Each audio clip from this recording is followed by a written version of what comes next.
Te dou 1 milhão se traduzir isso. Augusto Mendes gargalhou ao olhar para o garoto de mochila. O escritório inteiro riu da piada cruel. Ninguém imaginava que aquele menino guardava um segredo capaz de destruir o império do milionário. Sai da frente, moleque. Tem gente importante passando aqui. O empurrão foi tão forte que Matheus Silva bateu o ombro na parede de mármore do corredor. Sua mochila escolar rasgada escorregou e caiu no chão com um baque surdo, espalhando cadernos desgastados e livros de sebo pelo piso brilhante que sua mãe havia acabado de limpar. Augusto Mendes nem olhou para trás. Para ele, aquele garoto magro de 15 anos era apenas mais um obstáculo inconveniente no caminho entre sua sala executiva e a reunião que valia milhões. O empresário seguiu em frente, acompanhado por executivos que conversavam alto sobre investimentos e contratos internacionais. Matheus ficou parado, o rosto queimando de humilhação. Não era a primeira vez, nem seria a última. Ele já estava acostumado a ser tratado como se não existisse, como se seu único propósito ali fosse ocupar espaço que deveria estar vazio para a passagem de pessoas importantes. Matheus, filho, você está bem? A voz de Cristina veio carregada de preocupação e cansaço. Ela apareceu correndo, ainda segurando o pano de limpeza que usava para polir as janelas do 23º andar da Corporação Mendes e Associados. Estou bem, mãe, respondeu Matheus, baixinho, agachando-se para recolher seus pertences. Seus dedos tremiam enquanto juntava os cadernos. Não era de medo. Era de raiva contida. Cristina ajudou o filho a guardar os livros. Seus olhos cansados revelavam muito mais do que palavras poderiam expressar. Ela tinha apenas 38 anos, mas parecia ter 50. O trabalho pesado, as noites mal dormidas e a preocupação constante haviam marcado seu rosto com rugas prematuras. Vai lá para a salinha, tá bom? Hoje vai demorar mais. O Sr. Augusto quer o escritório impecável para uma reunião importante. Ela acariciou rapidamente o rosto do filho antes de voltar ao trabalho. Matheus assentiu e seguiu pelo corredor lateral, reservado para funcionários de serviços gerais. Ele conhecia cada centímetro daquele prédio. Nos últimos 3 anos, desde que Cristina conseguirá aquele emprego, ele passava ali todas as tardes depois da escola. Era mais seguro do que ficar sozinho em casa, mais seguro do que vagar pelas ruas do bairro onde moravam. Pelo menos ali, Matheus podia fazer a lição de casa, ler seus livros e estudar enquanto esperava a mãe terminar o turno de 14 horas.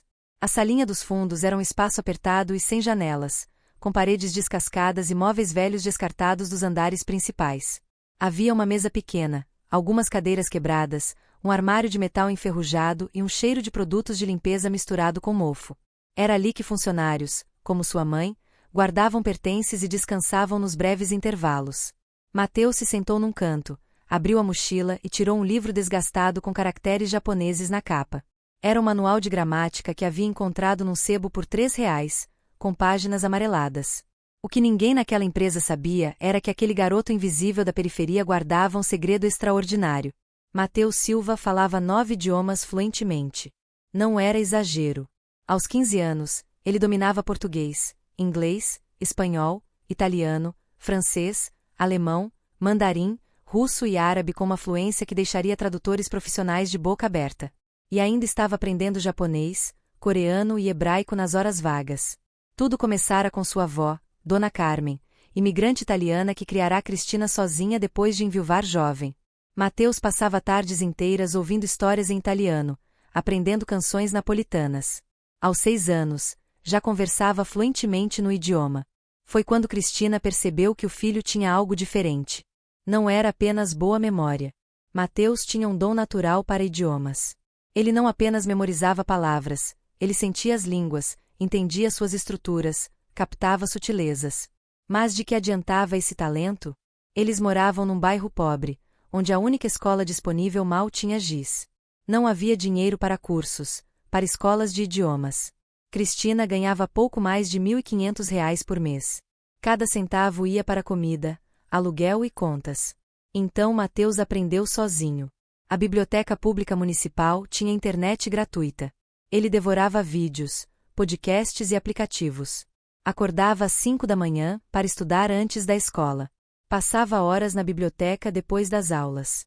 Aos 10 anos, falava inglês e espanhol fluentemente. Aos 12, adicionou francês e alemão. Aos 15, sua coleção incluía mandarim, russo e árabe. 9 idiomas que, para ele, Eram janelas para mundos diferentes, promessas de um futuro melhor. Mas isso ainda parecia um sonho distante. A realidade era aquela salinha nos fundos de um edifício de luxo, esperando a mãe terminar de limpar banheiros de executivos que ganhavam em um mês o que ela levaria anos para juntar. Cristina, vem cá agora. A voz de Augusto ecoou pelo corredor como um chicote. Mateus fechou o livro e ficou atento. Conhecia aquele tom. Era o tom usado para humilhar alguém em público. Sim, senhor Augusto. A resposta de Cristina veio apressada, quase desesperada. Você chama isso de limpo? Olha essa janela. Tem marcas por todo lado. Você é cega ou incompetente? Mateus sentiu o estômago revirar. Conhecia aquelas janelas. Sua mãe as havia limpado naquela manhã e estavam impecáveis. Augusto só procurava um motivo para gritar, para demonstrar poder. Desculpe, senhor Augusto. Vou limpar novamente agora. A voz de Cristina saiu baixa, submissa. Não quero desculpas. Quero competência. Você ganha salário para fazer um trabalho que até uma criança faria melhor. Mateus cerrou os punhos. Cada palavra era como uma facada, mas ele não podia fazer nada. Qualquer reação pioraria a situação de Cristina. Ela poderia perder o emprego. E perder o emprego significava ficar sem plano de saúde e sem a renda que mal pagava as contas. Olha só para você, Augusto continuou. Toda desarrumada, suada, suja. Você acha que um lugar como este pode ter funcionários com essa aparência? Isso aqui é uma empresa de prestígio internacional. Desculpe, senhor. Foi tudo que Cristina conseguiu dizer, com a voz tremendo. E esse garoto que fica zanzando pelos corredores é seu filho? O coração de Mateus parou. É sim, senhor Augusto. Ele só espera eu terminar o trabalho. Não atrapalha ninguém. Não atrapalha? Quase me derrubei nele hoje. Isso aqui não é creche. Ou você resolve, ou eu resolvo. Entendeu? Entendi, senhor. Mateus ouviu os passos se afastando, seguidos do som de sua mãe soluçando baixinho. Ele quis abraçá-la, quis gritar na cara daquele homem, mas ficou ali, sentindo a impotência queimar em suas veias. Cristina entrou na salinha minutos depois. Seus olhos estavam vermelhos, mas ela tentava sorrir. Mateus, amor, é melhor você ir para casa sozinho hoje. O senhor Augusto não quer você aqui. As palavras doeram mais que qualquer empurrão. Mateus assentiu. Abraçou a mãe, sentindo como ela tremia. Eu te amo, mãe. Também te amo, filho. Mais que tudo. Mateus saiu e caminhou até o elevador, mas, quando ia apertar o botão, ouviu uma comoção no andar principal. Vozes alteradas, passos apressados, gritaria. Curioso, aproximou-se e espiou. Augusto Mendes estava no meio do corredor, cercado por executivos, todos olhando para uma pilha enorme de documentos que ele segurava. E o empresário, sempre tão confiante, estava visivelmente desesperado. Isso é impossível. Impossível. Como uma empresa do nosso tamanho não consegue resolver um problema tão básico? Vanessa, a secretária executiva, estava ao lado dele, com expressão de genuína preocupação. Senhor Augusto, já ligamos para todas as empresas de tradução da cidade. Nenhuma tem profissionais para tantos idiomas com prazo tão curto. Esses documentos precisam ser traduzidos até meia-noite, ou perdemos o contrato mais importante da história desta empresa. Bruno, um dos executivos mais humanos, tentou explicar. Senhor Augusto, os documentos estão em 9 idiomas diferentes: mandarim, russo, árabe, japonês, coreano, hebraico, hindi, tailandês e vietnamita. Não é algo que qualquer tradutor consiga. 9 idiomas, Augusto repetiu, passando a mão pelo cabelo. Precisamos de 9 tradutores especializados. Em menos de 6 horas. Mateus sentiu como se o mundo tivesse parado. Mesmo de longe, conseguiu identificar alguns caracteres nos documentos. Quanto estamos falando? Perguntou um executivo. Augusto respirou fundo. Contrato de fornecimento exclusivo com o Consórcio Internacional de Tecnologia Asiática. Se fecharmos, são 400 milhões de reais nos próximos 5 anos. O silêncio foi pesado. Mateus viu executivos pálidos, olhares trocados de puro pânico. E se perdermos? Perguntou outro. Se perdermos porque não conseguimos sequer responder no prazo? Augusto riu amargamente. Viramos piada internacional. E vários de vocês vão perder o emprego quando eu tiver que fazer cortes. Vanessa tentou manter o profissionalismo. Senhor Augusto, existe possibilidade de pedir extensão do prazo? Eles mandaram há uma semana. Uma semana e nós ignoramos. Agora deram o ultimato. Resposta até meia-noite, ou o contrato vai para nossos concorrentes. Augusto andava de um lado para outro como um animal enjaulado, as mãos tremendo ao segurar os documentos.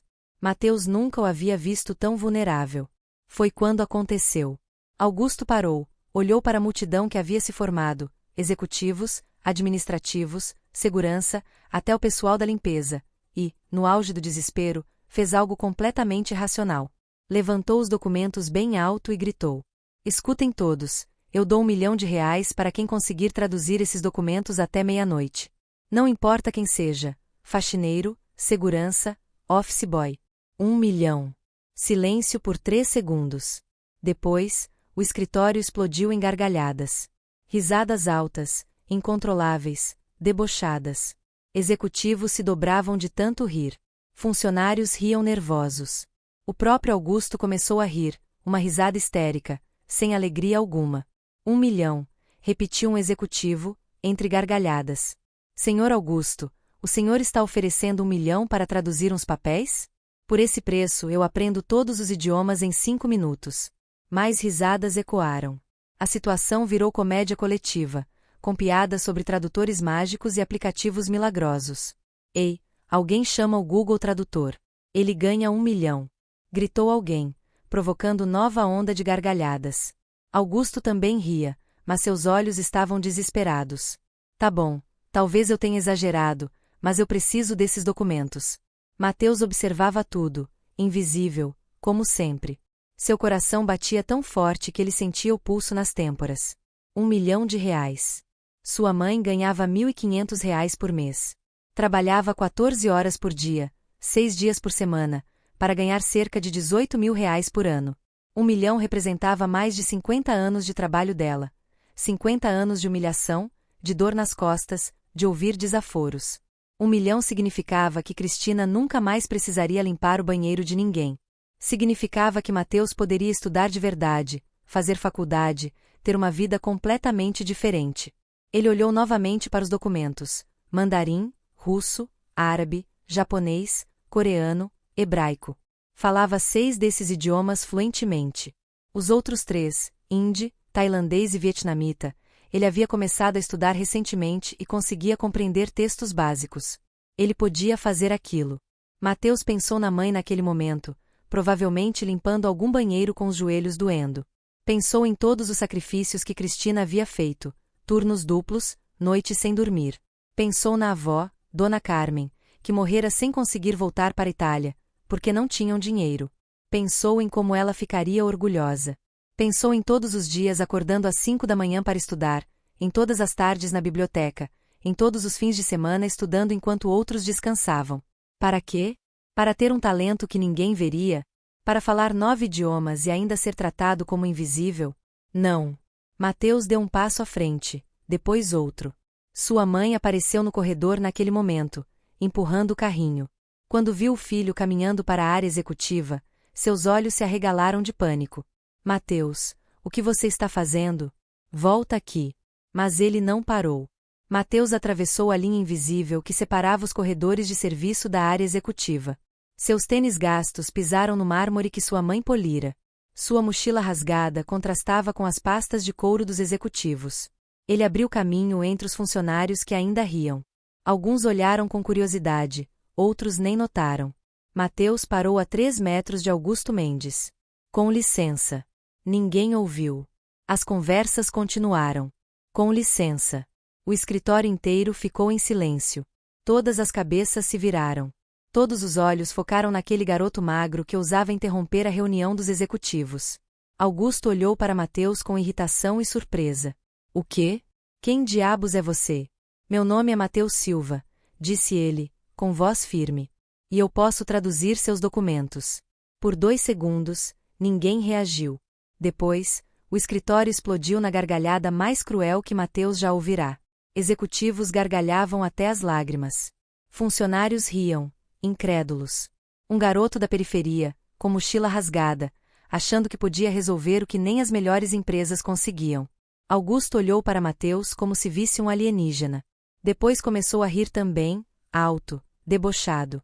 Espera, espera, disse entre gargalhadas. Você, um moleque de escola, vai traduzir documentos em 9 idiomas. Idiomas que nem tradutores profissionais conseguem. Consigo traduzir 6 deles fluentemente, respondeu Mateus, sentindo o rosto queimar, mas mantendo a voz firme. Os outros 3 ainda estou estudando, mas consigo fazer um trabalho funcional. A risada ficou ainda mais alta. Alguns executivos batiam palmas. 6 idiomas fluentemente, Augusto repetiu, gritando para todos ouvirem.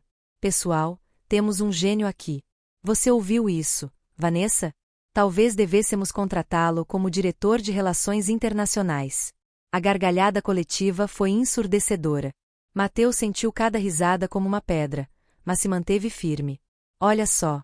Augusto se aproximou com um sorriso cruel. Você é o filho daquela faxineira, não é? Da Cristina. Sou, respondeu Mateus, levantando o queixo. Que fofo. O filho da faxineira acha que pode fazer o trabalho que nem executivos treinados conseguem. Me diz, garoto prodígio, aprendeu esses idiomas onde? Na escola pública que mal tem professor? Mais risadas. Mateus saiu e caminhou até o elevador, mas, quando ia apertar o botão, ouviu uma comoção no andar principal. Vozes alteradas, passos apressados, gritaria. Curioso, aproximou-se e espiou. Augusto Mendes estava no meio do corredor, cercado por executivos, todos olhando para uma pilha enorme de documentos que ele segurava. E o empresário, sempre tão confiante, estava visivelmente desesperado. Isso é impossível. Impossível. Como uma empresa do nosso tamanho não consegue resolver um problema tão básico? Vanessa, a secretária executiva, estava ao lado dele, com expressão de genuína preocupação. Senhor Augusto, já ligamos para todas as empresas de tradução da cidade. Nenhuma tem profissionais para tantos idiomas com prazo tão curto. Esses documentos precisam ser traduzidos até meia-noite, ou perdemos o contrato mais importante da história desta empresa. Bruno, um dos executivos mais humanos, tentou explicar. Senhor Augusto, os documentos estão em 9 idiomas diferentes: mandarim, russo, árabe, japonês, coreano, hebraico, hindi, tailandês e vietnamita. Não é algo que qualquer tradutor consiga. 9 idiomas, Augusto repetiu, passando a mão pelo cabelo. Precisamos de 9 tradutores especializados. Em menos de 6 horas. Mateus sentiu como se o mundo tivesse parado. Mesmo de longe, conseguiu identificar alguns caracteres nos documentos. Quanto estamos falando? Perguntou um executivo. Augusto respirou fundo. Contrato de fornecimento exclusivo com o Consórcio Internacional de Tecnologia Asiática. Se fecharmos, são 400 milhões de reais nos próximos 5 anos. O silêncio foi pesado. Mateus viu executivos pálidos, olhares trocados de puro pânico. E se perdermos? Perguntou outro. Se perdermos porque não conseguimos sequer responder no prazo? Augusto riu amargamente. Viramos piada internacional. E vários de vocês vão perder o emprego quando eu tiver que fazer cortes. Vanessa tentou manter o profissionalismo. Senhor Augusto, existe possibilidade de pedir extensão do prazo? Eles mandaram há uma semana. Uma semana e nós ignoramos. Agora deram o ultimato. Resposta até meia-noite, ou o contrato vai para nossos concorrentes. Augusto andava de um lado para outro como um animal enjaulado, as mãos tremendo ao segurar os documentos. Mateus nunca o havia visto tão vulnerável. Foi quando aconteceu. Augusto parou, olhou para a multidão que havia se formado, executivos, administrativos, segurança, até o pessoal da limpeza, e, no auge do desespero, fez algo completamente irracional. Levantou os documentos bem alto e gritou. Escutem todos, eu dou R$1 milhão para quem conseguir traduzir esses documentos até meia-noite. Não importa quem seja, faxineiro, segurança, office boy. 1 milhão. Silêncio por 3 segundos. Depois, o escritório explodiu em gargalhadas. Risadas altas, incontroláveis, debochadas. Executivos se dobravam de tanto rir. Funcionários riam nervosos. O próprio Augusto começou a rir, uma risada histérica, sem alegria alguma. 1 milhão, repetiu um executivo, entre gargalhadas. Senhor Augusto, o senhor está oferecendo 1 milhão para traduzir uns papéis? Por esse preço eu aprendo todos os idiomas em 5 minutos. Mais risadas ecoaram. A situação virou comédia coletiva, com piadas sobre tradutores mágicos e aplicativos milagrosos. Ei, alguém chama o Google Tradutor. Ele ganha 1 milhão. Gritou alguém, provocando nova onda de gargalhadas. Augusto também ria, mas seus olhos estavam desesperados. Tá bom, talvez eu tenha exagerado, mas eu preciso desses documentos. Mateus observava tudo, invisível, como sempre. Seu coração batia tão forte que ele sentia o pulso nas têmporas. 1 milhão de reais. Sua mãe ganhava R$ 1.500 por mês. Trabalhava 14 horas por dia, 6 dias por semana, para ganhar cerca de R$ 18 mil por ano. 1 milhão representava mais de 50 anos de trabalho dela. 50 anos de humilhação, de dor nas costas, de ouvir desaforos. 1 milhão significava que Cristina nunca mais precisaria limpar o banheiro de ninguém. Significava que Mateus poderia estudar de verdade, fazer faculdade, ter uma vida completamente diferente. Ele olhou novamente para os documentos: mandarim, russo, árabe, japonês, coreano, hebraico. Falava 6 desses idiomas fluentemente. Os outros 3, hindi, tailandês e vietnamita, ele havia começado a estudar recentemente e conseguia compreender textos básicos. Ele podia fazer aquilo. Mateus pensou na mãe naquele momento, provavelmente limpando algum banheiro com os joelhos doendo. Pensou em todos os sacrifícios que Cristina havia feito, turnos duplos, noites sem dormir. Pensou na avó, Dona Carmen, que morrera sem conseguir voltar para a Itália, porque não tinham dinheiro. Pensou em como ela ficaria orgulhosa. Pensou em todos os dias acordando às 5 da manhã para estudar, em todas as tardes na biblioteca, em todos os fins de semana estudando enquanto outros descansavam. Para quê? Para ter um talento que ninguém veria? Para falar 9 idiomas e ainda ser tratado como invisível? Não. Mateus deu um passo à frente, depois outro. Sua mãe apareceu no corredor naquele momento, empurrando o carrinho. Quando viu o filho caminhando para a área executiva, seus olhos se arregalaram de pânico. Mateus, o que você está fazendo? Volta aqui. Mas ele não parou. Mateus atravessou a linha invisível que separava os corredores de serviço da área executiva. Seus tênis gastos pisaram no mármore que sua mãe polira. Sua mochila rasgada contrastava com as pastas de couro dos executivos. Ele abriu caminho entre os funcionários que ainda riam. Alguns olharam com curiosidade, outros nem notaram. Mateus parou a 3 metros de Augusto Mendes. Com licença. Ninguém ouviu. As conversas continuaram. Com licença. O escritório inteiro ficou em silêncio. Todas as cabeças se viraram. Todos os olhos focaram naquele garoto magro que ousava interromper a reunião dos executivos. Augusto olhou para Mateus com irritação e surpresa. O quê? Quem diabos é você? Meu nome é Mateus Silva, disse ele, com voz firme. E eu posso traduzir seus documentos. Por 2 segundos, ninguém reagiu. Depois, o escritório explodiu na gargalhada mais cruel que Mateus já ouvirá. Executivos gargalhavam até as lágrimas. Funcionários riam, incrédulos.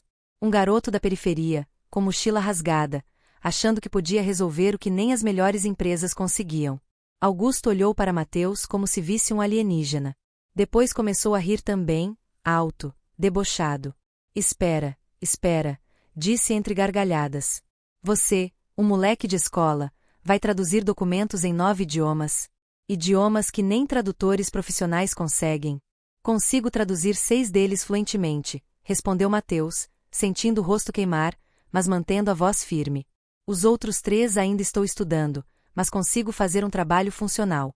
A risada ficou ainda mais alta. Alguns executivos batiam palmas. 6 idiomas fluentemente, Augusto repetiu, gritando para todos ouvirem. Pessoal, temos um gênio aqui. Você ouviu isso, Vanessa? Talvez devêssemos contratá-lo como diretor de relações internacionais. A gargalhada coletiva foi ensurdecedora. Mateus sentiu cada risada como uma pedra, mas se manteve firme. Olha só. Augusto se aproximou com um sorriso cruel. Você é o filho daquela faxineira, não é? Da Cristina. Sou, respondeu Mateus, levantando o queixo. Que fofo. O filho da faxineira acha que pode fazer o trabalho que nem executivos treinados conseguem. Me diz, garoto prodígio, aprendeu esses idiomas onde? Na escola pública que mal tem professor? Mais risadas. Aprendi sozinho, disse Mateus. Na biblioteca pública, usando internet gratuita e livros de sebo. A risada de Augusto foi ainda mais cruel. Ah, claro. A biblioteca pública. Que excelente instituição. Aposto que tem os melhores professores de mandarim e russo. Não precisei de professores. Só de determinação. Determinação, Augusto repetiu, encenando emoção. Ouviram? Que lindo, que inspirador. Alguém chama a TV, temos uma história de superação. Os executivos riam até as lágrimas. Cristina havia se aproximado, o rosto vermelho de vergonha. Mateus, para.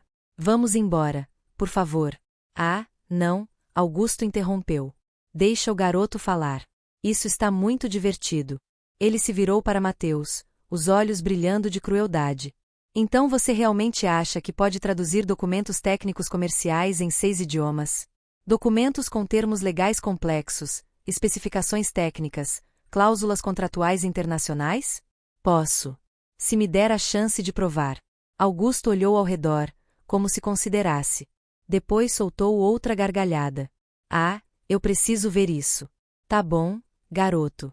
Vou te dar uma chance. Não porque acredito, mas porque isso vai ser hilário. Ele pegou um documento e estendeu para Mateus. Esse aqui está em mandarim. Quero que leia em voz alta para todo mundo ouvir. E, quando não conseguir, quero que se desculpe com todos por ter feito a gente perder tempo. O escritório ficou em silêncio, esperando o fracasso público. Cristina estava quase chorando, puxando o braço do filho. Mateus, por favor, vamos. Mas Mateus pegou o documento. Era um contrato denso, cheio de termos técnicos. Ele olhou para aqueles caracteres que, para todos, eram rabiscos incompreensíveis. Mas, para ele, eram palavras claras. Respirou fundo e começou a traduzir. Contrato de cooperação. Este acordo é celebrado pelas seguintes partes em dezembro de 2024. A mudança foi instantânea. As risadas pararam. Os sorrisos desapareceram. Bocas se abriram em choque. Mateus continuou, a voz fluindo com uma naturalidade que parecia impossível. Ele lia sobre termos de fornecimento, cláusulas de exclusividade, penalidades, especificações técnicas. O Consórcio Asiático de Tecnologia Avançada concorda em fornecer a primeira parte direitos de fornecimento exclusivo pelo período de 5 anos. O silêncio era absoluto. Nenhum sussurro, apenas a voz de Mateus transformando símbolos incompreensíveis em palavras claras. Augusto Mendes estava pálido, a boca entreaberta, os olhos arregalados. Olhava para aquele garoto como se visse um fantasma. Mateus terminou a primeira página e devolveu o documento. Quer que eu continue ou quer testar outro idioma? Ninguém riu. Ninguém falou. Russo, disse Augusto, com a voz rouca. Mateus pegou outro documento e começou a traduzir do russo. A pronúncia era precisa, segura. Depois veio o árabe, pedido quase em sussurro. Mateus se adaptou aos sons guturais e traduziu termos técnicos com exatidão. Em seguida, japonês, coreano, hebraico. Cada idioma fluía como se fosse sua língua materna. Bruno foi o primeiro a reagir. Aproximou-se de Cristina, que estava em choque, lágrimas escorrendo.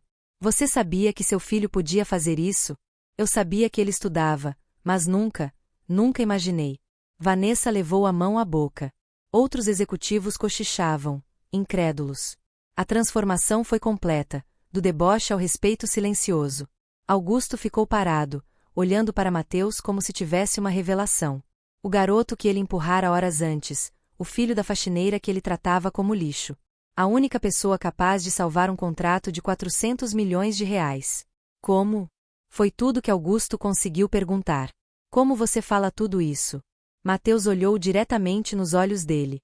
Porque, mesmo sem dinheiro para escolas caras, mesmo morando na periferia, mesmo sendo filho de uma faxineira que o senhor trata como invisível, eu posso aprender o que eu quiser. Eu só precisava de alguém que me desse a chance de provar. As palavras atingiram Augusto como um soco no estômago. Você realmente pode traduzir todos esses documentos? Os 9 idiomas, com precisão técnica. Posso traduzir 6 com perfeição. Os outros 3 eu consigo fazer um trabalho funcional, mas seria melhor ter alguém para revisar essas partes. A honestidade de Mateus impressionou ainda mais. E quanto você quer? Perguntou Augusto. O valor que o senhor ofereceu, 1 milhão de reais. O silêncio voltou a pesar. Augusto olhou para Vanessa, que assentiu. Olhou para Bruno. Olhou para os funcionários, testemunhas da promessa. Ele estava preso pela própria arrogância. Tem um porém, disse Augusto. Precisa estar tudo perfeito até meia-noite. Se tiver um erro grave, o acordo é cancelado. Entendeu? Entendi perfeitamente. Vou verificar cada linha. Vou contratar revisores para conferir seu trabalho. Pode contratar. Vai estar o melhor possível. Augusto estendeu a mão e, pela primeira vez, olhou para Mateus não com desprezo, mas com respeito. Então temos um acordo. R$1 milhão. Mas só se você conseguir. Mateus apertou a mão dele. Vou conseguir. E, naquele momento, todos entenderam que estavam testemunhando algo extraordinário. O garoto invisível tinha se tornado a pessoa mais importante daquele lugar. E a humilhação que Augusto distribuíra tão livremente estava prestes a se voltar contra ele de um jeito que jamais imaginara. Vanessa conduziu Mateus até a sala de reuniões executiva, um espaço em que ele nunca havia pisado. Paredes de vidro do chão ao teto revelavam a cidade iluminada lá embaixo, como um tapete de estrelas até o horizonte. A mesa de mogno reluzente acomodava facilmente 20 pessoas. Cadeiras de couro, que provavelmente custavam mais do que o aluguel anual da casa de Cristina, cercavam a mesa como tronos. Você vai trabalhar aqui, disse Vanessa. A voz dela havia perdido o tom zombeteiro de minutos antes. Agora havia respeito, misturado com curiosidade genuína. Precisa de alguma coisa? Computador, dicionários, água, café? Mateus ainda segurava a mochila rasgada contra o peito, sentindo-se deslocado naquele ambiente de luxo. O cheiro ali era diferente. Não era o odor de produtos de limpeza da salinha dos fundos. Era perfume caro, couro novo, ar-condicionado gelado. Um computador seria bom. E alguns cadernos para fazer anotações. Pode usar este aqui, disse Vanessa, apontando para um laptop de última geração sobre a mesa. A senha é Mendes 2024. O acesso à internet é ilimitado. Vou trazer cadernos, canetas, marcadores, tudo o que precisar. Mateus se sentou numa das cadeiras executivas e quase afundou no couro macio. Era tão diferente das cadeiras duras da biblioteca pública, onde estudava todos os dias. Colocou a mochila no chão e olhou para a pilha de documentos que Vanessa depositara na mesa. 9 idiomas: mandarim, russo, árabe, japonês, coreano, hebraico, hindi, tailandês e vietnamita. Ele falava fluentemente português, inglês, espanhol, italiano, francês, alemão, mandarim, russo e árabe.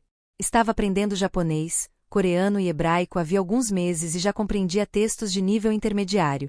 Mas hindi, tailandês e vietnamita ainda eram territórios desconhecidos. O pânico subiu pela garganta de Mateus.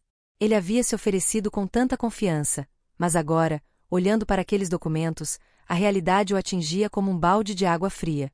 Como traduziria 3 idiomas que nunca tinha estudado? Mateus, disse Vanessa, parando na porta. Eu queria pedir desculpas. Eu ri de você junto com os outros. Não deveria ter feito isso. Está tudo bem? Está tudo bem, respondeu automaticamente, mas sua mente estava em outro lugar, calculando, planejando. Vanessa respirou fundo. Não, não está.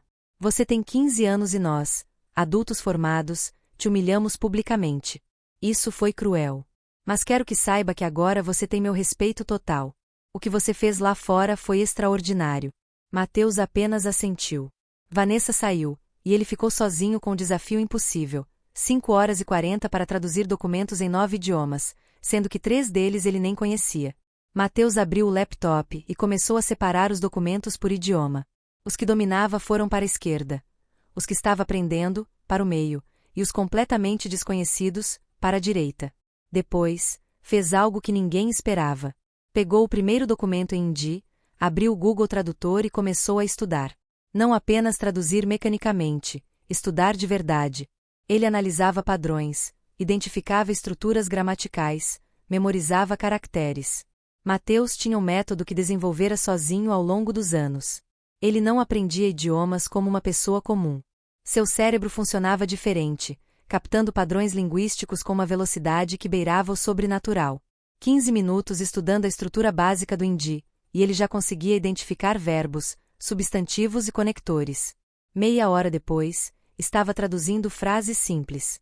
1 hora depois, conseguia compreender o contexto geral do documento.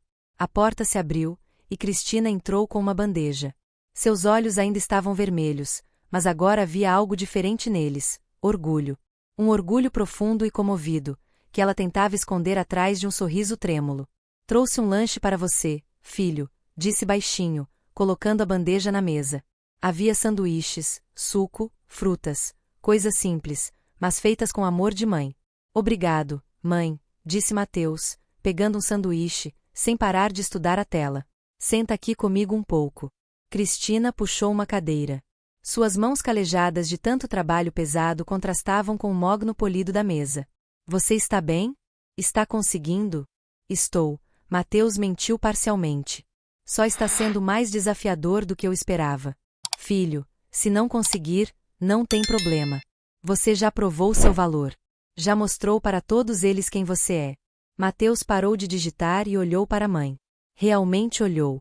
Viu as rugas prematuras, as mãos machucadas, os ombros curvados de tanto carregar peso. Viu uma mulher de 38 anos que parecia ter 50, por causa de anos de trabalho brutal. Mãe, por que você nunca me contou que estava tão cansada? Cristina sorriu, mas era um sorriso triste. Porque mães não têm direito de estar cansadas, filho. A gente só tem direito de continuar. Isso não é justo. A vida não é justa, Mateus. Você sabe disso melhor do que ninguém. Ela segurou a mão do filho. Mas a gente continua. A gente luta. E, às vezes, em dias como hoje, a gente ganha. Mateus engoliu em seco. Eu vou ganhar isso por você, mãe. Vou conseguir esse dinheiro, e você nunca mais vai precisar limpar banheiro de ninguém.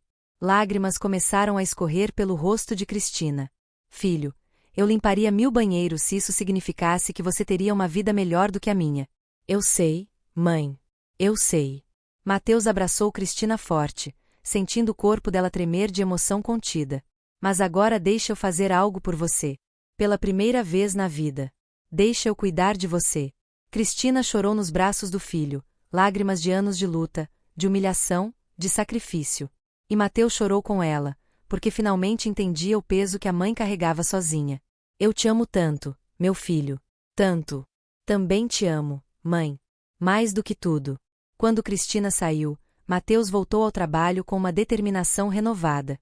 Não era mais apenas por dinheiro ou por orgulho, era por ela, por Cristina, por todas as mães que trabalhavam até a exaustão para dar um futuro melhor aos filhos.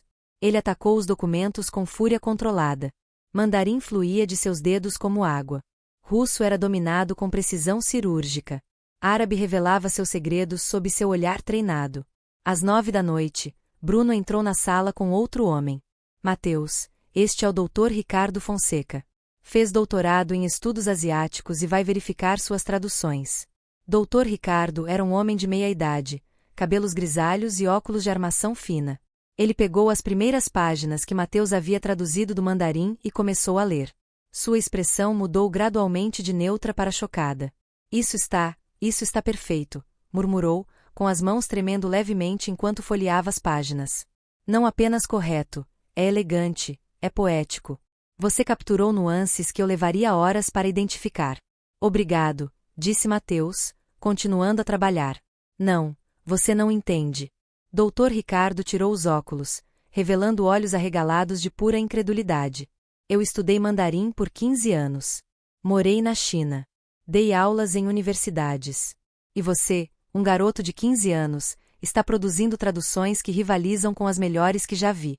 Mateus finalmente parou de digitar. Dr. Ricardo, posso pedir um favor? Claro. Qualquer coisa. Eu nunca estudei tailandês ou vietnamita. Passei a última hora tentando aprender o básico, mas vai ser difícil fazer traduções profissionais. O senhor conhece alguém que possa me ajudar com esses? A honestidade de Mateus deixou os dois homens boquiabertos. Bruno foi o primeiro a reagir. Espera, você está aprendendo 3 idiomas agora, durante o trabalho? Sim. Não tinha opção. Dr. Ricardo soltou uma risada incrédula. Você está me dizendo que começou a estudar em dia a 1 hora e já consegue ler documentos técnicos? Consigo identificar padrões básicos e usar ferramentas de tradução de forma inteligente, mas não vai ficar perfeito como nos outros idiomas. Meu Deus, sussurrou Dr. Ricardo. Você não é apenas talentoso. Você é um prodígio genuíno. Posso te ajudar com os idiomas que você não conhece, Bruno ofereceu. Vou ligar para alguns contatos. Vamos conseguir tradutores para esses 3 idiomas específicos. Obrigado, disse Mateus, genuinamente aliviado. Bruno saiu correndo para fazer ligações, e Dr. Ricardo ficou observando Mateus trabalhar como se estivesse vendo um milagre acontecer. Posso te perguntar algo pessoal? Disse o professor. Pode. O que te motiva? O dinheiro? Mateus parou de digitar e olhou pela janela de vidro para a cidade lá embaixo. Minha mãe trabalha 14 horas por dia limpando banheiros de gente que trata ela como lixo. Ela tem 38 anos e parece que tem 50. As mãos dela sangram às vezes, de tanto esfregar chão. E ela faz isso por mim, para eu poder estudar, comer, ter roupa. Ele se virou para Dr. Ricardo, e havia lágrimas nos olhos dele. Então, não. Não é pelo dinheiro. É pela dignidade. É para minha mãe nunca mais precisar ouvir alguém gritar com ela por causa de uma janela perfeitamente limpa. Dr. Ricardo limpou os próprios olhos, claramente emocionado. Você vai longe, garoto. Muito longe. Espero que sim. Porque, se eu não for, todo o sacrifício dela terá sido em vão. Meia hora depois, Bruno voltou com 3 tradutores freelancers que aceitaram fazer trabalho emergencial. Eles se sentaram com Mateus e começaram a trabalhar nos documentos em hindi, tailandês e vietnamita, enquanto ele continuava dominando os outros 6 idiomas. Às 10 da noite, a sala estava em silêncio intenso. 7 pessoas trabalhavam freneticamente, dedos voando pelos teclados, páginas sendo viradas, canetas fazendo anotações. Mateus estava no documento em hebraico quando sentiu alguém entrar. Levantou os olhos e viu Augusto Mendes parado na porta, apenas observando. O empresário já não tinha aquele ar arrogante.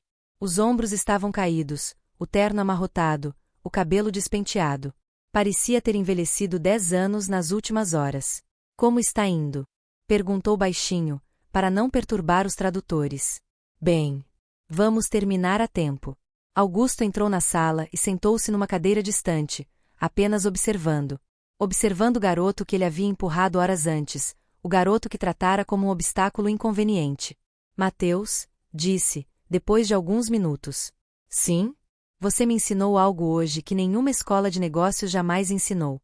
Mateus não respondeu, continuou digitando. Me ensinou que eu sou um idiota. Um idiota arrogante que julga pessoas pelo que têm, não pelo que são. Só está percebendo isso agora? Mateus perguntou, sem tirar os olhos da tela. Sim. E me enoja perceber que levei 15 anos construindo uma empresa, mas falhei em construir um caráter decente. Mateus parou de digitar e olhou para Augusto. Então mude. O senhor tem poder, dinheiro, influência. Use isso para fazer diferente. Pague um salário justo para minha mãe, para todos os funcionários da limpeza, segurança e manutenção. Trate eles com respeito. Pare de achar que vale mais do que outras pessoas só porque nasceu rico. Eu não nasci rico, disse Augusto, baixinho. Meu pai era operário de fábrica. Consegui bolsa para estudar. Trabalhei 3 empregos simultaneamente durante a faculdade. Eu sei como é lutar. Então por que trata as pessoas assim? Por que esqueceu de onde veio? A pergunta atingiu Augusto como um soco. Ele ficou em silêncio por um longo momento. Porque, quando você sobe na vida vindo de baixo, às vezes tem medo de voltar. E esse medo te transforma em algo que você nunca quis ser. Medo não justifica a crueldade. Não justifica, Augusto concordou. E eu sinto muito. Sinto muito, de verdade. Não me peça desculpas. Peça para minha mãe. Para todos os funcionários que o senhor humilhou ao longo dos anos. Vou fazer isso. E vou fazer mais. Se você conseguir salvar esse contrato, vou criar um programa de bolsas para filhos de funcionários. Vou pagar faculdade para sua mãe, se ela quiser estudar. Vou dobrar o salário de todos os funcionários de serviços gerais. Ele respirou fundo. E, se eu não conseguir salvar o contrato, vou fazer mesmo assim. Porque aprendi que fazer a coisa certa não depende de resultados. Depende de caráter. Mateus estudou o rosto de Augusto. Havia sinceridade ali, arrependimento genuíno. Então aceito suas desculpas. Mas não por mim. Pela pessoa que o senhor pode se tornar. Augusto assentiu, com lágrimas brilhando nos olhos. Levantou-se e saiu da sala sem dizer mais nada. As horas voaram. 11 horas, 11h30. Meia-noite se aproximava como um trem desgovernado. Às 23h40, o último tradutor terminou o documento em vietnamita. Mateus revisou rapidamente, fez ajustes, poliu detalhes. 23h50 salvou o último arquivo, organizou todos os documentos numa pasta digital e preparou o e-mail para envio. 23h55 verificou tudo pela terceira vez. 23h58. Mateus olhou para a tela, o cursor pairando sobre o botão enviar. Seus dedos tremiam, não de medo, mas de pura exaustão e emoção. Às 23h59, ele clicou. E-mail enviado. Mateus desabou na cadeira, completamente exausto. Seus olhos ardiam, a cabeça latejava, e cada músculo do corpo doía. A porta se abriu com força, e Vanessa entrou correndo, verificando o celular. Chegou o e-mail. Eles confirmaram o recebimento. Segundos depois, a sala encheu de gente. Augusto, Bruno, Dr. Ricardo, executivos, funcionários e, finalmente, Cristina, que correu e se jogou nos braços do filho. Conseguiu, meu amor. Você conseguiu. A sala explodiu em aplausos. Executivos que, horas antes, riam de Mateus agora batiam palmas, alguns com lágrimas nos olhos. Vanessa chorava abertamente. Bruno sorria de orelha a orelha. Dr. Ricardo aplaudia como se estivesse numa apresentação de ópera. E, no meio de tudo, Augusto Mendes se aproximou, não com arrogância, mas com humildade genuína. Ele se ajoelhou diante de Mateus. Literalmente. Obrigado, disse. Você salvou minha empresa, mas, mais importante, você salvou minha alma. Depois, virou-se para Cristina, que olhava chocada para o patrão ajoelhado. Cristina, eu te devo um pedido de desculpas que palavras não conseguem expressar. Tratei você com uma crueldade imperdoável. Tratei seu filho como lixo, e vocês dois me ensinaram a lição mais importante da minha vida. Cristina não disse nada. Apenas chorava, com as mãos cobrindo a boca. Augusto se levantou e olhou para todos na sala. A partir de hoje, tudo muda nesta empresa. Salários justos, respeito universal, oportunidades iguais. Isso começa agora. Ele voltou-se para Mateus. R$1 milhão de reais. Conforme prometido, o dinheiro estará na sua conta amanhã de manhã. Mateus assentiu, esgotado demais para falar. Mas eu quero oferecer algo mais. Quero pagar sua educação, as melhores escolas de idiomas, faculdade integral, mestrado, se você quiser. Você tem um dom que o mundo precisa ver. E eu, acrescentou Dr. Ricardo, vou pessoalmente te orientar. Conheço pessoas em universidades internacionais que vão brigar pela chance de ter você como aluno. Mateus olhou para a mãe, que chorava e sorria ao mesmo tempo. Olhou para as pessoas ao redor, que, minutos antes, o viam como invisível, e agora o tratavam como herói. Aceito, disse, enfim. Aceito tudo. Porque não é só por mim. É por todos os garotos pobres que têm talento, mas nunca têm chance de provar. É por todas as mães que trabalham até a exaustão e ainda são tratadas como menos. A sala explodiu em aplausos novamente, mais altos, mais emocionados. E ali, no 23º andar daquele edifício de luxo, às 0h05, um garoto da periferia, que acordava às 5 da manhã para estudar na biblioteca pública, provou que talento não mora em endereço rico. Provou que dignidade não tem preço. Provou que, às vezes, os invisíveis se tornam inesquecíveis. E nada, absolutamente nada, seria como antes. Mateus agora frequentava aulas na Universidade Federal de Estudos Internacionais 3 vezes por semana, enquanto ainda terminava o ensino médio. Sua rotina havia se transformado completamente, mas de uma forma que ele nunca imaginara possível. Não acordava mais às 5 da manhã por obrigação. Acordava às 6 por escolha, porque finalmente tinha um quarto só seu, com uma cama confortável, numa casa segura onde podia dormir sem medo. O novo apartamento que Cristina alugara ficava num bairro de classe média, com 3 quartos, cozinha espaçosa e até uma pequena varanda com vista para a cidade. Mateus, o café está pronto? A voz de Cristina vinha da cozinha, mas era diferente agora. Não tinha mais aquele peso de cansaço extremo. Tinha leveza, alegria. Mateus saiu do quarto vestindo a camisa do uniforme da escola. Ainda frequentava a mesma escola pública de antes, recusando-se a mudar para uma particular, mesmo com dinheiro para isso. Quero terminar onde comecei. Ele explicará para Cristina quando ela sugerir a mudança. Quero que os garotos da minha escola vejam que é possível, que eles podem sonhar grande também. Na cozinha, Cristina preparava o café usando utensílios novos, num fogão que funcionava direito, numa geladeira que não fazia barulho estranho. Ela vestia roupas simples, mas bonitas, para ir trabalhar, e seus olhos brilhavam de uma forma que Mateus não via há anos. Como está o novo trabalho, mãe? Incrível, filho. Ontem consegui aprovar aumento para 3 funcionários que estavam há anos no mesmo salário. A sensação de poder ajudar pessoas que estavam na situação em que eu estava é indescritível. Mateus sorriu, mordendo o pão com manteiga. E o senhor Augusto? Como ele está tratando todo mundo? Mudou completamente. Parece outra pessoa. Ontem ele parou no corredor só para perguntar como estava a filha de uma funcionária da limpeza que tinha ficado doente. O homem que antes nem olhava para a gente. Pessoas podem mudar quando são confrontadas com a própria feiura, Mateus disse, repetindo algo que Adrá Patrícia havia dito na última sessão de terapia. Cristina sorriu. E você, filho? Como estão as aulas na universidade? Desafiadoras.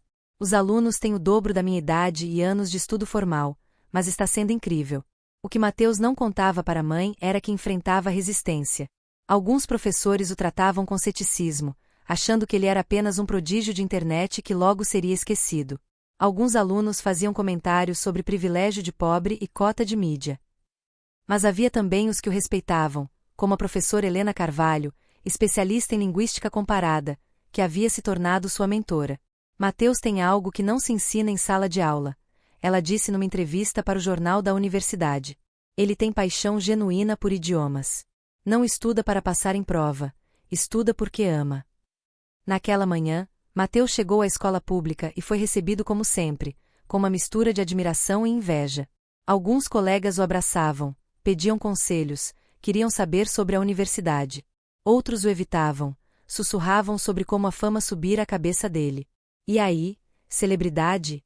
Rafael, seu único amigo próximo desde a infância, deu um tapa nas costas dele.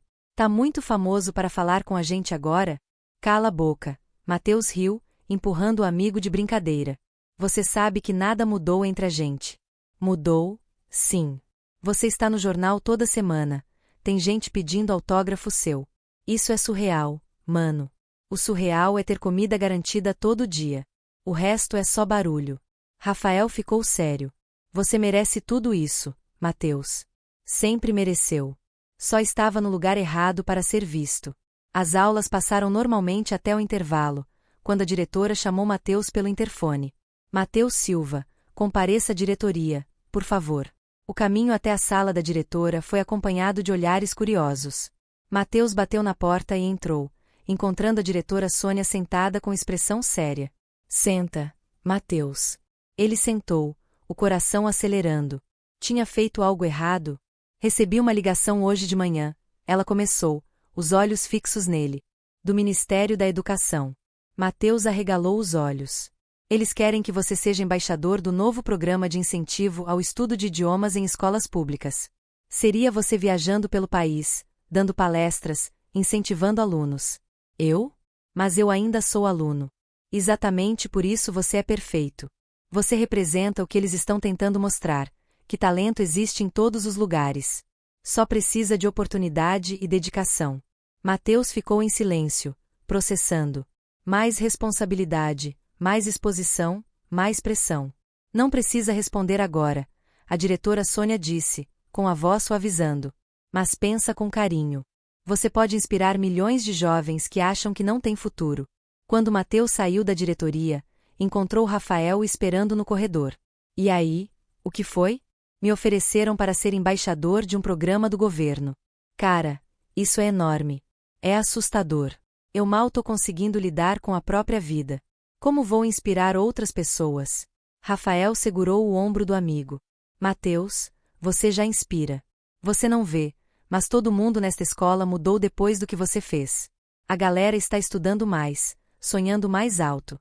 Você provou que é possível. Naquela tarde, Mateus tinha aula na universidade. A disciplina era tradução simultânea avançada, com a professora Helena. Quando entrou na sala, 20 pares de olhos se voltaram para ele, alguns amigáveis, outros nem tanto. Ah, chegou nossa celebridade, murmurou Vitor, um aluno de 23 anos que sempre fazia questão de demonstrar antipatia. Espero que hoje você consiga acompanhar a aula sem precisar de holofotes. Alguns alunos riram, outros pareceram desconfortáveis. Mateus apenas se sentou. Inveja era o preço da visibilidade. A professora Helena entrou e foi direto ao ponto. Hoje vamos fazer um exercício de tradução simultânea: português, mandarim e inglês. 3 idiomas em sequência, sem pausas. Ela ligou um áudio de um discurso político chinês complexo, cheio de termos técnicos e referências culturais. Os alunos deveriam escutar em mandarim, traduzir mentalmente para o português, e então, verbalizar em inglês, tudo ao mesmo tempo. Era um dos exercícios mais difíceis que existiam. Exigia não apenas conhecimento dos idiomas, mas a capacidade cerebral de processar múltiplas camadas linguísticas simultaneamente. A professora Helena apontou para Vitor primeiro. Você começa. Vitor começou bem, mas em 30 segundos estava travado, confuso, misturando palavras dos 3 idiomas de forma incoerente. Parou frustrado e voltou a sentar. Outros 3 alunos tentaram. Todos travaram em menos de 1 minuto. Mateus, a professora Helena disse. Sua vez. Mateus foi para a frente da sala, colocou os fones de ouvido e esperou o áudio começar. Quando a voz em mandarim preencheu seus ouvidos, algo mágico aconteceu.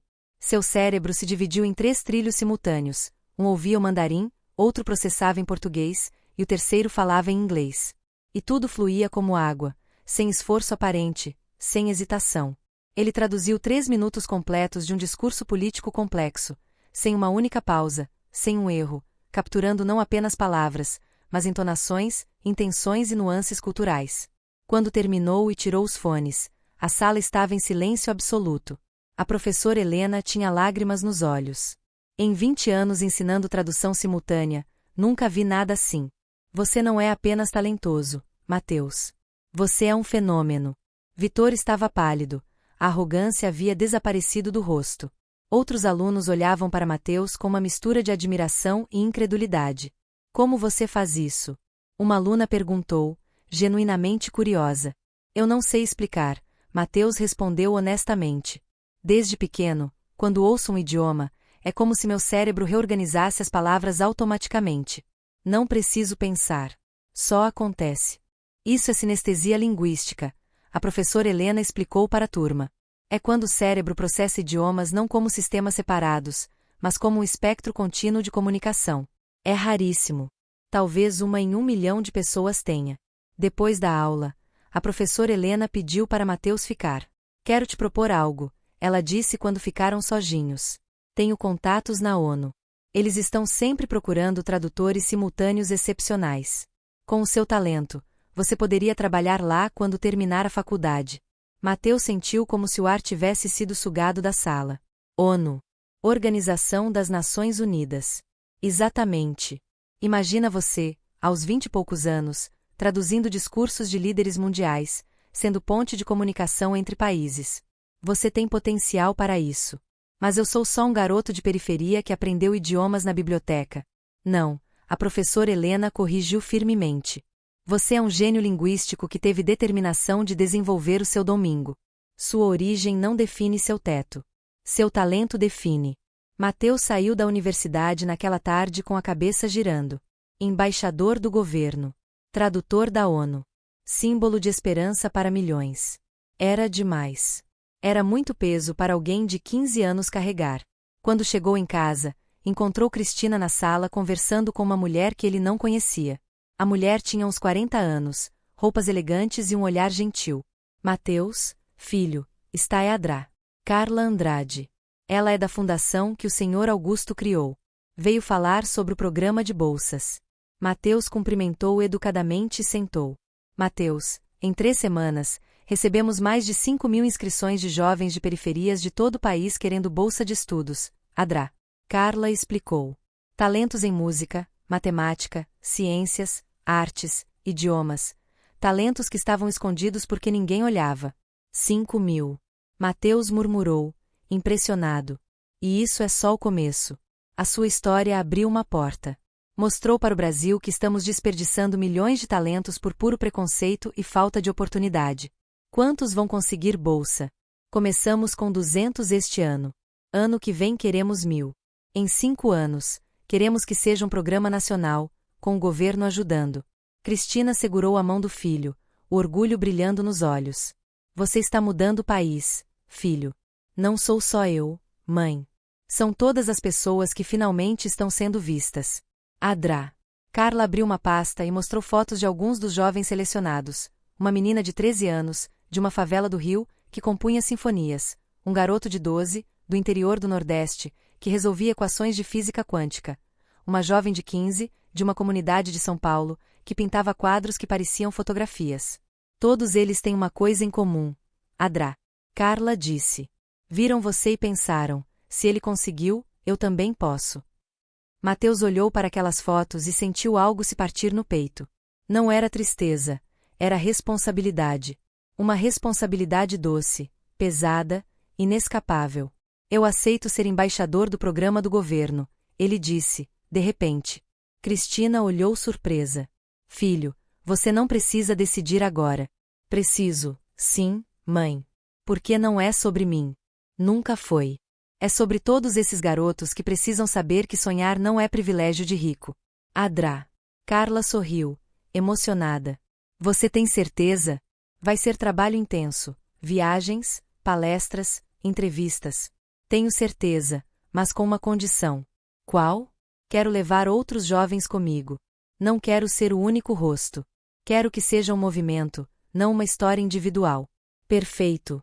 Adra. Carla disse, estendendo a mão. Vou organizar tudo. Naquela noite, Mateus estava no quarto estudando hebraico quando o celular tocou. Era um número desconhecido. Alô, Mateus Silva? Perguntou uma voz feminina. Sim. Aqui é da produção do Programa Nacional de Televisão. Queremos fazer uma entrevista ao vivo com você domingo à noite. 30 minutos, horário nobre, audiência de 40 milhões de pessoas. Mateus quase deixou o telefone cair. 40 milhões? Sim. Você se tornou um símbolo nacional. As pessoas querem te conhecer, te ouvir. Você aceita? Mateus olhou pela janela do quarto, vendo as luzes da cidade. Pensou em todos os garotos que, naquele momento, estavam em quartos parecidos com o que ele tinha antes, sonhando sonhos que pareciam impossíveis. Aceito. Mas posso levar alguns amigos. Amigos? Outros jovens talentos de periferia. Quero que conheçam as histórias deles também. Houve uma pausa na linha. Depois. Brilhante. Vamos fazer uma mesa com 5 jovens, você e mais 4. Pode ser. Quando desligou, Mateus se deitou na cama e olhou para o teto. 3 semanas atrás, ele era invisível. Agora ia aparecer na televisão para 40 milhões de pessoas. Não era medo que sentia. Era propósito. Porque Mateus finalmente entenderá algo fundamental. Seu dom não era só dele.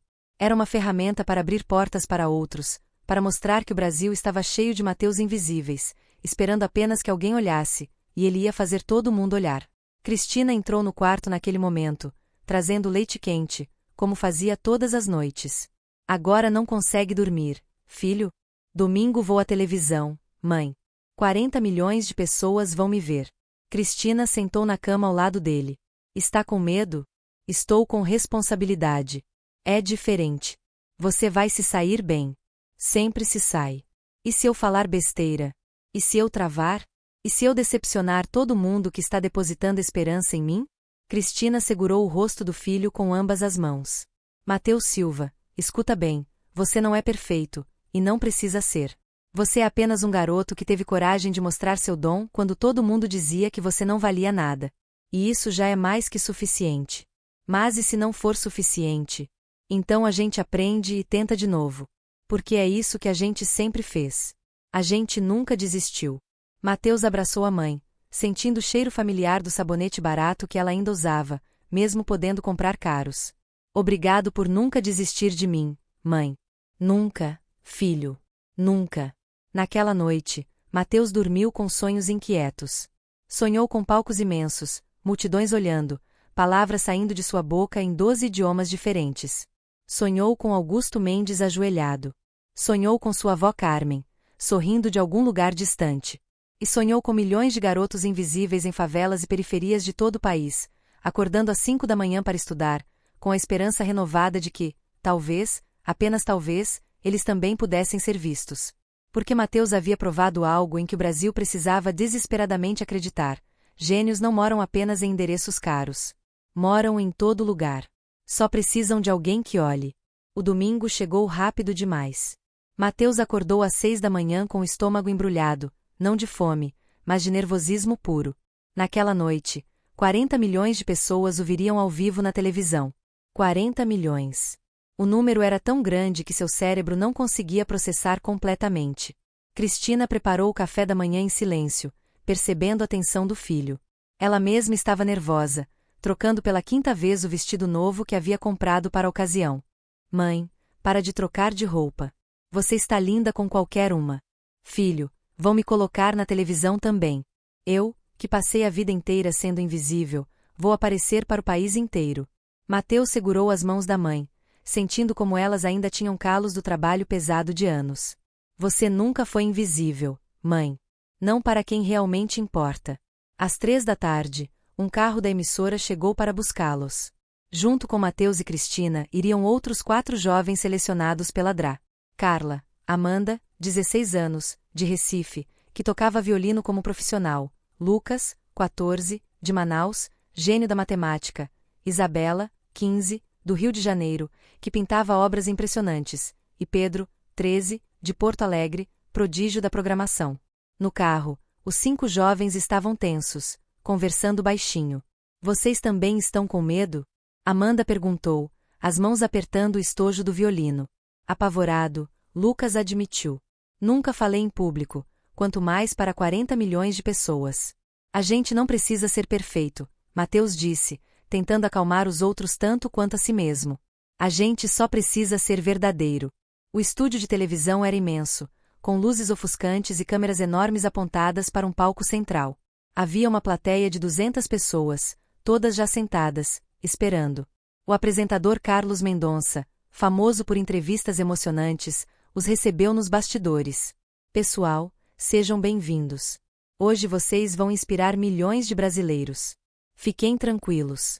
Vou conduzir tudo com cuidado. Às 8 da noite, as luzes do estúdio acenderam. 40 milhões de pessoas ligaram suas televisões. Boa noite, Brasil. Carlos começou, sua voz preenchendo lares de norte a sul do país. Esta noite é especial.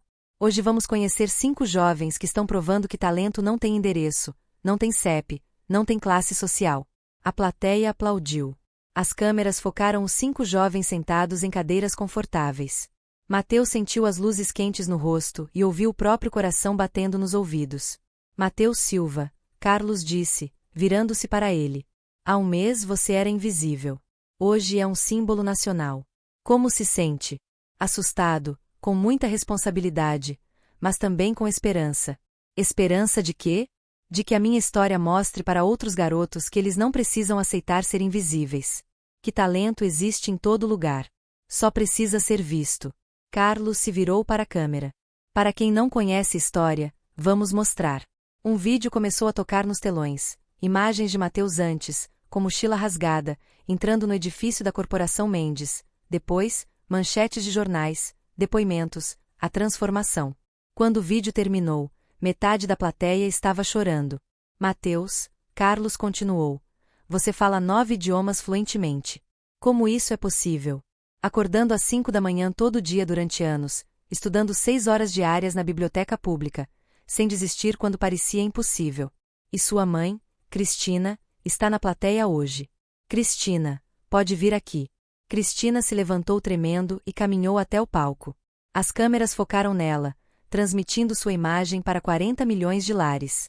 Cristina, você trabalhou como faxineira durante anos e sofreu humilhações. Como se sente vendo seu filho aqui? Cristina tentou falar, mas a voz falhou.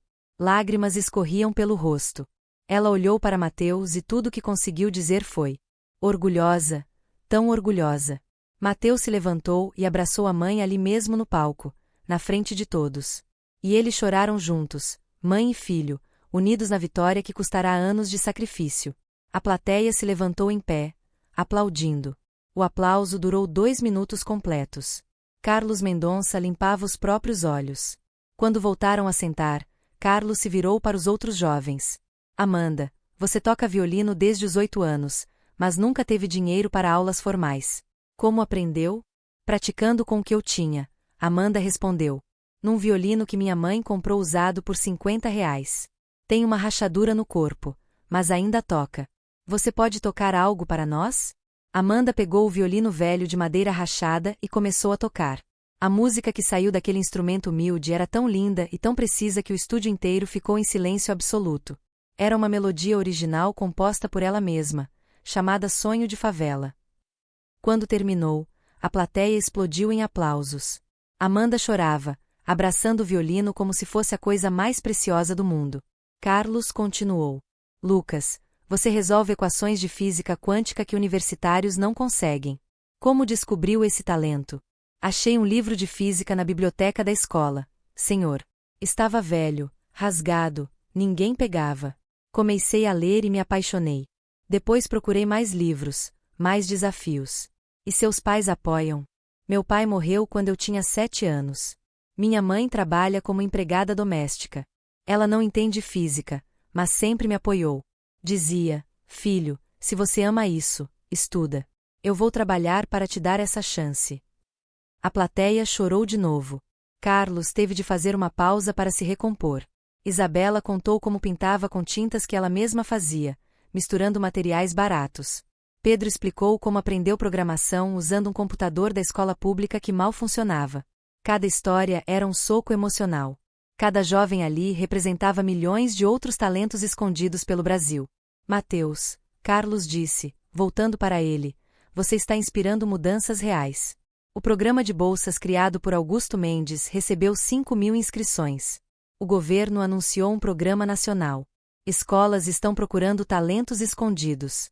Como se sente sendo catalisador disso? Com medo de não ser suficiente. Com medo de decepcionar. Por que teria medo? Você já fez mais aos 15 anos do que muitos fazem na vida inteira. Porque não é sobre mim, Sr. Carlos. Nunca foi. É sobre todos os Mateus, Amandas, Lucas, Isabelas e Pedros que existem em cada favela, em cada periferia. Se eu falhar, estou falhando com todos eles. A câmera fechou no rosto de Mateus, transmitindo a vulnerabilidade crua de um garoto de 15 anos carregando o peso de um símbolo nacional. Você não vai falhar, uma voz disse dos bastidores. Todos se viraram. Augusto Mendes entrava no palco, vestindo um terno simples, sem a arrogância de antes. Senhor Augusto, Carlos se levantou, surpreso. Não sabíamos que viria. Pedi para ser surpresa. Preciso dizer algo. Augusto se aproximou de Mateus, e pela segunda vez em semanas, fez algo impensável, ajoelhou-se. Mateus Silva, eu te humilhei, te tratei como lixo, te empurrei naquele corredor achando que você não valia nada. E você me ensinou a lição mais importante da minha vida. Me ensinou que eu havia me tornado tudo que jurei nunca ser. 40 milhões de pessoas assistiam em silêncio absoluto. Porque eu também vim de baixo, sabe? Meu pai era operário. Eu estudei com bolsa, trabalhei 3 empregos, e quando consegui sucesso, esqueci de onde vim. Comecei a pisar nas pessoas como pisaram em mim. Lágrimas escorriam pelo rosto de Augusto. Mas você me lembrou. Você me mostrou que sucesso sem humanidade é fracasso, que dinheiro sem dignidade é pobreza. Ele se levantou e olhou para a câmera. Brasil, quantos Mateus vocês empurraram hoje? Quantos talentos vocês ignoraram porque vieram do lugar errado? Quantas mães como Cristina vocês humilharam porque acharam que podiam? A plateia estava em lágrimas. Nas casas pelo Brasil, milhões choravam junto. Eu mudei minha empresa inteira por causa deste garoto. Dobrei salários, criei um programa de bolsas, contratei psicólogos para os funcionários. E sabe o que descobri? Que, quando você trata pessoas com dignidade, você não perde dinheiro. Você ganha lealdade, produtividade e respeito. Augusto estendeu a mão para Mateus. Obrigado por salvar minha empresa, mas principalmente por salvar minha alma. Mateus apertou aquela mão, e o aperto foi transmitido para 40 milhões de lares. Era uma imagem de redenção, de transformação, de esperança. Carlos Mendonça precisou fazer pausa para o intervalo. Quando voltaram, havia uma ligação ao vivo entrando. Temos uma surpresa, Carlos disse. Alguém muito importante quer falar com vocês. No telão apareceu um rosto familiar, o o ministro da Educação. Mateus, jovens, boa noite. Estou assistindo daqui de Brasília e quero anunciar algo histórico. A partir do próximo ano, estamos lançando o Programa Nacional Talentos do Brasil, R$ 1 bilhão em investimento para identificar e desenvolver jovens talentosos de periferias de todo o país. E você, Mateus, será nosso embaixador oficial. O número era tão absurdo que Mateus precisou ouvir 2 vezes para acreditar. A plateia explodiu. Cristina chorava sem controle. Os outros jovens se abraçavam, em choque. Mateus, Carlos disse quando o tumulto acalmou, você tem algo a dizer para os 40 milhões de brasileiros assistindo? Mateus se levantou. Olhou para as câmeras. Olhou para todos aqueles milhões de olhos invisíveis que o observavam. Tem um garoto agora assistindo isso da favela. Ele está com fome, com medo, achando que não tem futuro. Eu sei, porque eu era ele. Sua voz saiu firme, clara, poderosa. Esse garoto tem talento. Talvez seja música, matemática, esporte, arte, idiomas. Mas ele acha que talento não importa porque ele é pobre, porque não tem sobrenome importante, porque mora no lugar errado. Mateus olhou diretamente para a câmera principal. Eu quero dizer para esse garoto, você importa.